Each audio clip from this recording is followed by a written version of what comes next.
Assalamualaikum warahmatullahi wabarakatuh. Bismillahi alhamdulillah wassalatu wassalamu ala rasulillah Muhammadin ibn Abdillah wa man tabi'ahu wa mawala amma ba'du. Hadirin para netizen yang dimuliakan Allah subhanahu wa ta'ala. Pada kesempatan video kali ini kita akan menginformasikan sebuah kesalahan yang disengaja sepertinya tentang propaganda Ba'alwi. Kenapa kita curiga bahwa ini kesalahan yang disengaja?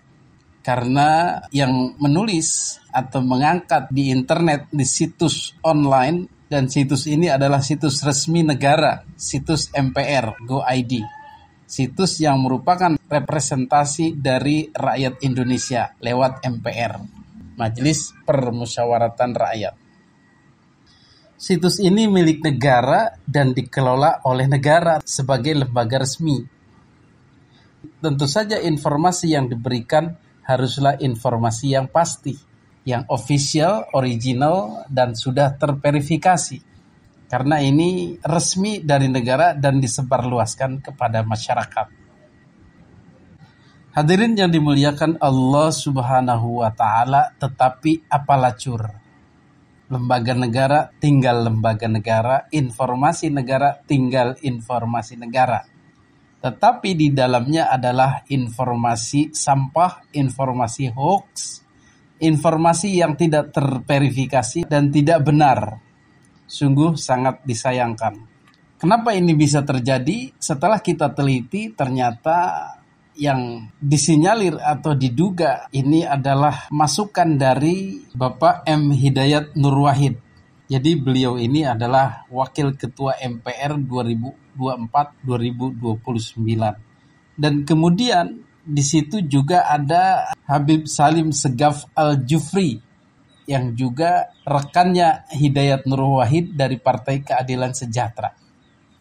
Jadi PKS ini memiliki kader yang kebetulan anggota DPR, yaitu seorang Habib Ba'alwi, Habib Salim Segaf Al-Jufri. Nah, disinilah kunci kesalahan yang disengaja itu. Bagaimana hubungan PKS dengan Ba'alwi? Sepertinya harmonis, sama seperti hubungan Hidayat Nur Wahid dengan Habib Salim Segaf Al-Jufri. Saling mendukung bahu-membahu. Secara personal mereka harmonis, secara organisasi, secara kultural mereka juga saling mendukung. Kenapa? Karena PKS adalah Wahabi dari Timur Tengah sana, dari Ikhwanul Muslimin Mesir, dan Ba'alwi dari Yaman. Dan sama-sama sebagai pendatang baru, debutan di Indonesia, mereka pun ingin bahwa mereka bisa menguasai Indonesia. Begitulah kira-kira. Maka dua unsur ini saling bekerja sama untuk menancapkan kekuasaan di Indonesia. Di samping PKS dan Ba'alwi masih ada lagi adalah FPI, kemudian HTI, dan Wahabi Salafi yang juga sama-sama tamu dalam tanda kutip dari Timur Tengah.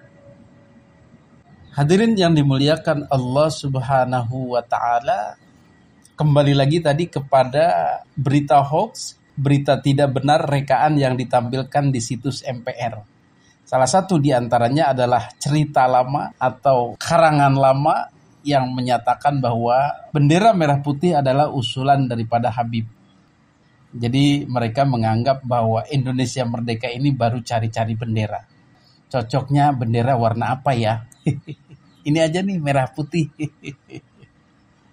Sama seperti mau merdeka. Cari-cari tanggal yang cocok untuk merdeka, tanggal berapa ya, hari apa ya.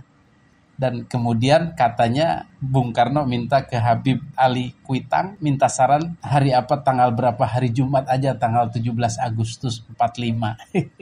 Seperti mau nikahan, seperti mau resepsi, ditentukan tanggalnya dari awal-awal. Ini dalam benak mereka, skenario mereka. Termasuk bendera, termasuk hari, kemudian tanggal, dan lain-lain bisa diatur dan direka oleh Habib Ba'alwi. Padahal sejarahnya tidaklah begitu. Ini sudah diteliti oleh Profesor Dr. Anhar Gonggong, kemudian para sejarawan lainnya, tidak begitu ceritanya.